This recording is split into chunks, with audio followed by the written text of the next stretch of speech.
안녕하세요. 타이캐스트 시연입니다. 이번 토론에서는 원격 근무, 새로운 근무 환경인가? 라는 주제로 토론을 시작하겠습니다. 토론의 순서는 찬성 측과 반대 측의 입론, 반대 측과 찬성 측의 반박, 양측의 최종 발언 후 지금 영상을 보시는 분들께 판단을 맡기며 마치는 식으로 진행하겠습니다. 토론의 규칙과 절차에 맞춰 발언권을 얻으신 뒤 의견을 제시해 주시기 바랍니다. 찬성 측 입론 들어보겠습니다. 원격 근무 찬성에 대한 입론 시작하겠습니다. 코로나19 이후로 원격 근무가 시행되면서 직장인들의 삶의 질이 높아졌습니다. 시스코 시스템즈의 2022년 글로벌 하이브리드 근무 연구에 따르면 국내 응답자 중 74%가 원격 근무로 인해 체력이 강화되었다고 응답했습니다. 이는 근로자들의 건강과 삶의 질 향상이 업무 진행 및 결과에 긍정적인 영향을 줄 것으로 예상하고 있습니다. 또한 여론조사 전문기관 엠브레인 퍼블릭의 직장 내 괴롭힘 설문조사 결과 약 36%가 최근 1년 내 괴롭힘을 당했다고 답했습니다. 이렇게 직장 내 괴롭힘이 증가하는 추세 속에서 직장 내 괴롭힘을 경험했다는 응답은 코로나 시기를 거치며 감소세를 보였습니다. 지난해 6월부터 코로나로 인한 원격 근무가 다시 대면 근무로 전환되면서 시간이 갈수록 점차 직장 내 괴롭힘 비율이 다시 증가하고 있습니다. 원격 근무는 직장 내 따돌림을 감소시킬 수 있을 뿐 아니라 앞선 연구 결과에서 근무자들의 육체적 건강과 정신적 건강의 웰빙을 모두 충족시켜 업무 효율과 퀄리티를 높일 수 있으므로 중요합니다. 따라서 원격 근무의 필요성에 강력히 찬성하는 바입니다.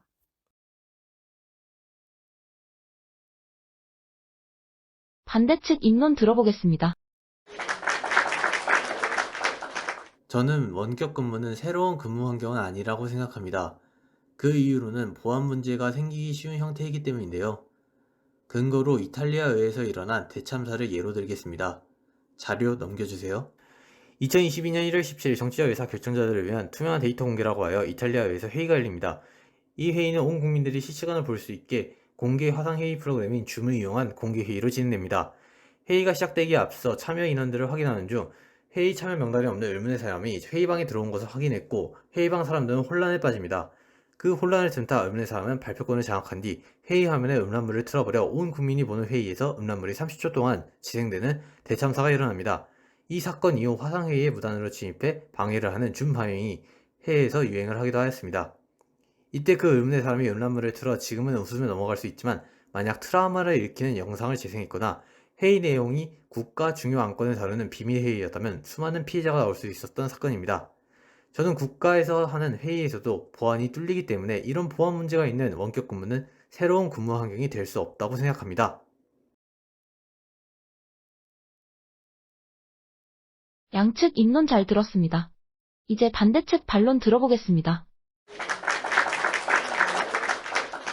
반대측 반론 시작하겠습니다. 찬성 측에서는 업무 효율과 퀄리티를 높일 수 있으므로 원격 근무에 찬성하신다고 하셨습니다. 그러나 저희는 오히려 원격 근무가 업무의 효율을 떨어뜨린다고 생각해 원격 근무를 반대합니다. 근거로 인크루트가 직장인을 대상으로 진행한 설문조사와 연합뉴스 기사를 보여드리겠습니다. 지난 22년 인크루트가 재택근무의 장단점과 적정 시행일수 등과 관련해 직장인을 대상으로 설문조사를 진행한 결과에 의하면 응답주의 과반수 이상이 오프라인 때보다 협업과 소통이 편했다고 답했습니다. 일반적으로 재택근무의 단점에 소통 단절이 꼽혔던 것을 고려하면 의외의 결과라고 생각할 수도 있지만 사실 소통 단절은 여전히 일어나고 있습니다. 왜냐하면 직장인들은 재택근무에 어려움을 느낀 부분으로 정보 비대칭을 가장 많이 뽑았기 때문인데요. 여기서 정보 비대칭이란 회사 내 소식이나 직원 소식 등을 즉시 접할 수 없는 걸 말합니다. 소통 단절이 동료와의 의사소통을 바로바로 할 수 없어 불편하다는 식으로 나타나는 것이 아니라 회사 내 소식이나 직원 소식 등을 즉시 접할 수 없는 의미의 소통 단절이 일어났다고 생각합니다. 또한 근로시간과 일상생활이 혼재되어 업무와 생활을 분리에 어려움을 겪어서 오히려 재택근무가 더 불편하다는 반응도 있었습니다. 흔히 재택근무를 하면 집에서 편하게 일할 수 있어서 능률이 오른다는 생각을 하지만 실제로는 그렇지 않은 경우가 많습니다. 이상 반론 마치겠습니다. 찬성 측 반론 들어보겠습니다. 찬성 측 반론하겠습니다. 반대 측에서는 근로자들이 원격 근무에 대해 만족감이 낮다고 하셨습니다. 그런데 2020년 정부 주관 근로자 내상 설문조사 결과를 봐보겠습니다. 자료 넘겨주세요. 다음 표를 보면 알 수 있듯이 출퇴근 스트레스 해소가 가장 큰 범위를 차지하고 여가시간 확보로 삶의 질 향상, 일 가정 양립의 기여 등을 순서로 범위를 차지하고 있습니다. 이를 해석해볼 때 원격 근무는 기업과 근로자 모두의 기회비용을 절감시키고 자택근무가 주를 이루기 때문에 직원 채용의 모집 범위가 넓어지면서 인재상 모집이 용이해집니다.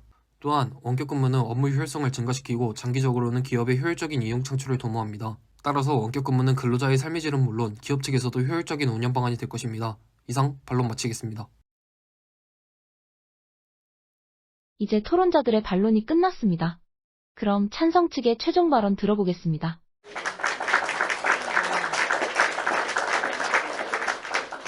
찬성 측 최종 발언하겠습니다. 현대사회에서 대면 근무 방식의 문제점들이 발생하고 증가하는 가운데 원격 근무는 개인적인 웰빙 문제와 사회적인 문제 전반에 대한 해결책을 제시하고 있습니다. 21세기에 들어서서 4차 산업혁명의 발전은 그 무엇보다도 인간의 편리성과 최대 이윤을 도모해야 합니다. 이런 상황 속에서 원격 근무는 인간 개개인의 존엄성을 확보하면서도 기업체 측면에서는 효율적인 업무 결과를 도출한다고 생각합니다. 따라서 저희는 원격 근무에 대해 찬성하는 바입니다. 반대 측 최종 발언 들어보겠습니다.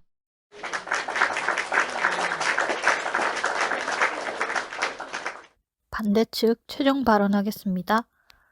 원격 근무는 일과 생활의 분리가 어려워 업무 효율이 낮아져 개개인의 능률이 떨어집니다. 이 상황에서 원격 근무는 집에서 편하게 일을 한다는 것이 아닌 집에서도 일을 해야 한다는 부정적인 방향으로 받아들여지게 됩니다. 또한 원격 근무는 인터넷을 기반으로 한 만큼 보안 문제에 취약합니다. 국가가 주관하는 온라인 회의에서도 취약한 보안을 보인 선례가 있으므로 보안에 있어서는 안심할 수 없다고 생각합니다. 그러므로 저희는 원격 근무를 반대합니다. 네, 지금까지 원격 근무, 새로운 근무 환경인가에 대한 양측의 주장에 대해 들어보았습니다. 찬성 측은 근로 만족도 향상과 삶의 질을 올려 업무 효율을 올린다는 주장이며 반대 측은 일과 생활의 분리가 어려워 업무의 효율이 떨어지고 보안 문제로 반대를 하였습니다. 두 측의 주장을 들으신 분들은 원격 근무가 새로운 근무 환경이라고 생각하십니까? 여러분의 생각은 어떠신가요? 이상 6조 원격 근무에 대한 토론 마치겠습니다.